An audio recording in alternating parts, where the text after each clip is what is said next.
Hello नमस्कार, तुमचे स्वागत आहे अश्विनी फॅशन या माझ्या यूट्यूब चॅनलवर। तर आज मी तुम्हाला 39 इंच छातीचा कटोरी ब्लाऊज पेपर कटिंग दाखवणार आहे। तर इथे बघा ब्लाऊज आणि अस्तर मी साईडला ठेवलेला आहे। तर इथे पेपर घेतला आहे, पेपरची बंद बाजू ही मी माझ्याकडे केली आहे। तर बघा आपल्याला आता पूर्ण उंची घ्यायची। तर पूर्ण उंची आहे 14 इंच, तर 1 इंच एक्स्ट्रा घेतले मी, 15 इंचावर मी मार्किंग केलं आहे। पुन्हा पुढचा गळा आहे 6.5 इंचाचा, तर 6.5 इंचावर मी मार्किंग केलं आहे। त्याच्यानंतर बघा आता आपल्याला 5.5 इंच आपल्याला मुंडा घ्यायचा आहे, आपलं शोल्डर घ्यायचा आहे। तर आणि 2.25 इंच आपल्याला गळा रुंदी घ्यायची। इथून आपल्याला वरती 2.5 इंचावर एक लाईन ओढून घ्यायची आणि इथे एक बॉक्स तयार करून घ्यायचा आणि त्याला पूर्ण आपल्याला गोलाकार व्यवस्थित असं तुम्हाला जसं पाहिजे तसं तुम्ही देऊ शकता। तर इथे मी गोल गळा घेते पुढचा, कारण कॉमन सगळ्यांचा आपला पुढचा गोलच गळा असतो। तर पुन्हा मुंडा घेते मी 5.5 इंच। तर मी सर्वांसाठी मुंडा 5.5 इंच शक्यतो घेते, कारण क्वचित असं असतं की 6 इंच मुंडा असतो, नाहीतर मी 5.5 इंच सगळ्यांसाठी घेते। तर बघा इथे 9.5 इंच आपला 39चा चौथा भाग आहे, 9.5 इंच। तर 9.5 इंचावर मी असं एक लाईन ओढून घेते मुंड्यापासून वरती। तर बघा मी तुम्हाला चार्टमध्ये पण दाखवते, तुम्हाला जर ह्याचा फोटो पाहिजे नसेल तर तुम्ही सांगा मला। तर हे बघा 39चा चौथा भाग आहे 9.5 इंच। तर इथे मी 1.5 इंच पुन्हा मार्जिन घेते। तर इथे बघा आता कमर आहे, तर कमर आपली आहे 33 इंच। तर 33चा आपल्याला चौथा भाग घ्यायचा आहे। तर बघा इथे चौथा भाग आहे 8.25 इंच, 8.25 इंच। पुन्हा 1 इंच आपल्याला मागच्या टक्ससाठी घ्यायचा आणि 1.5 इंच शिलाई मार्जिनसाठी घ्यायची। तर बघा जेवढं तुम्ही छातीला शिलाई मार्जिनसाठी घेता तेवढंच तुम्ही कमरेला सुद्धा घ्यायचं आहे आणि बाही कटिंगसुद्धा करताना तेवढंच घ्यायचं आहे, कारण जर थोडंसं फार कमी जर घेतलं तर आपल्याला पुन्हा फिटिंग करताना त्रास होतो। बघा इथे कमरेपासून मी आतमध्ये 2.5 इंचावर आणि पुन्हा 1 इंचावर मार्किंग केली, वरतूनसुद्धा मी 2.5 इंचावर केले आणि हे 2.5 इंच आपल्याला जोडून घ्यायचं आहे। बघा अशा पद्धतीने आपल्याला जोडून घ्यायचं आहे। पुन्हा बघा इथे मी 4 इंचावर मार्किंग करते आणि ही तिरकी 1 इंच जे एक्स्ट्रा घेतले तिथे मी जोडून घेते। तर पुन्हा बघा आता आपल्याला कटोरी टाकायची। तर कटोरी आपल्याला कशी टाकायची, तर 6.5 इंच बघा मी खालून कटोरी घेते आणि इथे आपल्याला बघा मुंडा घ्यायचा। तर तिरका मी असा लाईन ओढते 1.5 इंचावर आणि असं गोलाकार देऊन घेते आणि पुन्हा अर्धा इंच खाली येऊन मी पुन्हा अर्ध्या इंचावर पुढच्या मुंड्याचा बाहीचा आकार देऊन घेते आणि इथे बघा 1/2 इंचावर असं मी तिरका आकार देऊन घेतला आहे। तर बघा आता मागच्या टक्ससाठी, मागचा टक्स आहे 10 इंचाचा, तर अर्धा इंच आपल्याला एक्स्ट्रा घ्यायचे, म्हणजे 11 इंचावर मार्किंग करायचं आहे। आता बघा हे तसंच ठेवायचं आपल्याला। आता इथून बघा आपल्याला 1.25 इंचावर मार्किंग करायचं आहे। पुन्हा आता हे कटोरीचे आपण पॉईंट काढतोय, तर इथे मी 5 इंचावर केलं आहे आणि इथे बघा असं कटोरी सगळे पॉईंट आपल्याला जोडून द्यायचे आहेत आणि कटोरीचा आकार गोल असा देऊन घ्यायचा आपल्याला। बघा ही टक्स लाईन पण मी जोडून घेतली। आता आपल्याला बघा इथून आपल्याला पूर्ण साईडने आपल्याला पेपर कट करून घ्यायचा आहे साईडचा। तर हा मी पेपर कट करून घेते। आता बघा मी पूर्ण साईडने पेपर कट करून घेतला आहे आणि आता काय करायचं आपल्याला, तर पाठीमागचा जो भाग आहे तो आपल्याला वेगळा करायचा, कारण आपण पाठीमागचा आणि पुढचा दोन्ही मार्किंग केलेला आहे, म्हणून पाठीमागचा भाग आपण वेगळा करणार आहे। तर बघा इथे योगपट्टीसुद्धा मी कटिंग करून ठेवते, पाठीमागचा वेगळा भाग करून ठेवला आहे। आता योगपट्टी कटिंग करते। तर आणि हा पुढचा गळा आपण कट करून घेतला आहे। पुन्हा ही कटोरीसुद्धा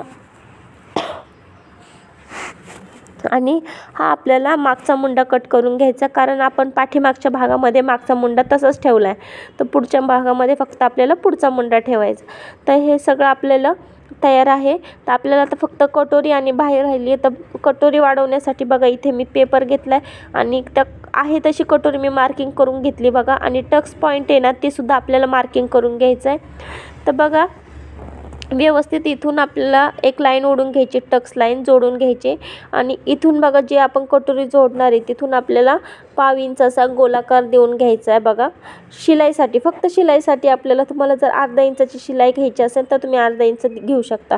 बघा इथे मी 1.5 इंच वाढवलं आहे आणि हे पूर्ण जोडून घेतलं आहे। बघा टक्स लाईनपासून मी पुढे 1.5 इंच वाढवले आणि हे जोडून घेतले। आता ह्याचा आपल्याला मध्य घ्यायचा आहे। तर बघा मध्य घेताना व्यवस्थित मध्य घ्यायचं आहे, नाहीतर आपला जो मधला टक्स आहे तो आपला तिरका जाऊ नये म्हणून व्यवस्थित मोजून घ्यायचं आहे.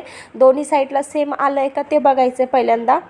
तर बघा माझं थोडंसं एक रेष थोडीशी 1-2 रेषा थोडे अलीकडं आल्या होत्या ते मी व्यवस्थित करून घेतलं. आता ही जी आपली कटोरी मार्किंग केली होती जुनी त्याच्या खाली आपल्याला 1.5 इंच वाढवून घ्यायचं आहे. बघा 1.5 इंच खाली मार्किंग करून घ्यायचं. इथून आपल्याला पाऊण इंच घ्यायचं आहे आणि हे आपल्याला जोडून घ्यायचं. बघा अशा पद्धतीने बघा हे सगळे मी पॉईंट जोडून घेतलेत. आता आपली कटोरी तयार आहे. बघा सोपी आहे ना पद्धत. तर बघा हे सगळी साईडनी आता कटोरी कटिंग करून घेते मी. खूप सोपी अशी पद्धत आहे. बघा तुम्हाला नक्की सहज लगेच आणि जमेल. फक्त व्हिडिओ पूर्ण बघा. तर बघा इथे मी दोन्ही टोकं जोडून घेतलेत आणि आपण बघायचं आहे की थोडंसं जर एक्स्ट्रा जर झालं असेल पाव इंच किंवा थोडंसं किंचित जर एक्स्ट्रा झालं असेल तर कटोरीला व्यवस्थित असं कट द्यायचं आहे आपल्याला. तर बघा इथे मी व्यवस्थित कट दिला आहे आणि ही आपली कटोरी तयार आहे. तर बघा आता मी बाही घेते. डबल फोल्ड पेपर घेतला आहे. तर बाहीची उंची आहे 6 इंच. तर 1 इंच एक्स्ट्रा घेते. 7 इंचावर मी मार्किंग केलं आहे. पुन्हा तिथूनच आतमध्ये आपल्याला 3.5 इंचावर मार्किंग करायचे. सगळ्यांसाठी मी हीच पद्धत वापरते. तुम्हीसुद्धा तीच पद्धत वापरा.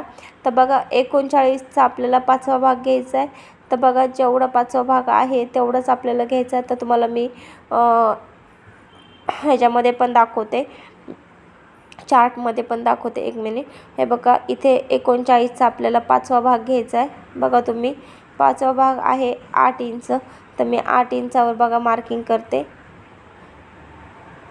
बघा पुन्हा 1.5 इंच शिलाई मार्जिनसाठी घेते आणि 8चा आता आपल्याला इथून मी दंडगेर टाकते. तर दंडगेर आहे 6.25 इंच म्हणजे 12.5 इंच दंडगेर, 1.5 इंच शिलाई मार्जिन जोडून घ्यायचं आहे.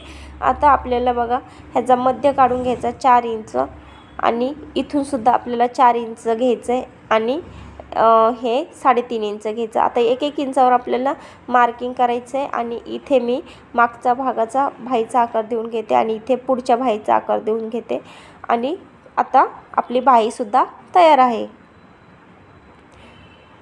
बघा तुम्ही डायरेक्ट ब्लाऊजवर जर पीसवर तुम्हाला जर मार्किंग करायचं असेल तर तुम्ही तरीसुद्धा करू शकता. कारण कुठेच असं सोपी पद्धत आहे, खूप अवघडही नाही आहे. आणि इथे मध्ये आपल्याला कट मारून घ्यायचा आहे. बघा ही आपली बाही तयार आहे. तर इथे सगळे आपले पेपर कटिंग सगळं 39 इंचाचं पूर्ण आपलं कटिंग तयार आहे. तर इथे बघा मी अस्तर घेतलं आहे. तर अस्तर पूर्ण बंद बाजू आपल्याकडे केली. 1 मीटर अस्तर घेतलं आहे बघा मी. आता अस्तरावर मी सगळे पार्ट मांडून घेते. बघा व्यवस्थित ही कमरेची बाजू बरोबर आपल्याला खालच्या साईडला करायची आणि बघा इथे हा पार्ट आपल्याला अशा पद्धतीने कटोरीची बाजू आपल्याला वरच्या साईडला करायची आणि अशा पद्धतीने सगळे पार्ट मी मांडून घेते. तर बघा इथे आपल्याला बाही ठेवायची. तर इथे मी सगळं मार्किंग करून घेते. बघा आता हे सगळं माझं मार्किंग करून झालं आहे. सगळे पार्ट मी मार्किंग केलेत आणि फक्त आपल्याला जे मुंड्याचा पार्ट आहे तो आपल्याला थोडासा वाढवायचा, नाही तर बाकी सगळे आपल्याला आहे तसेच ठेवायचे. तेही मी तुम्हाला दाखवते. तर हे बघा मी आहे तसा पार्ट ठेवला आहे आणि इथे बघा जे आता आपण कटोरी जोडणार आहे तिथे मी पाव इंच वाढवले आणि इथे मी 1.25 इंच वाढवले. बघा इथे 1.25 इंच अशा पद्धतीने आपण वाढवलेलं आहे. तर मी सगळं कटिंग करून ठेवलं आहे आणि बघा आता आपल्याला पिसावर व्यवस्थित सगळे पार्ट मांडून घ्यायचेत आणि कटिंग करून घ्यायचेत.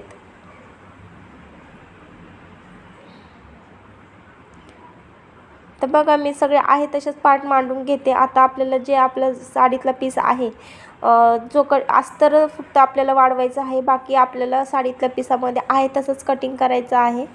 तर फक्त आपल्याला कटोरी जी आहे ती तिरक्या पद्धतीने ठेवायची आहे. तुम्हाला मी मागचा वेगळा व्हिडिओ केला आहे, मी तुम्हाला खाली लिंक देणार आहे, तर त्याच्यामध्ये तुम्ही नक्की बघा. तर बघा इथे बघा सगळे पार्ट माझे बसलेले आहेत व्यवस्थित. तर इथे बघा मी आता सगळे कटिंग करून घेते.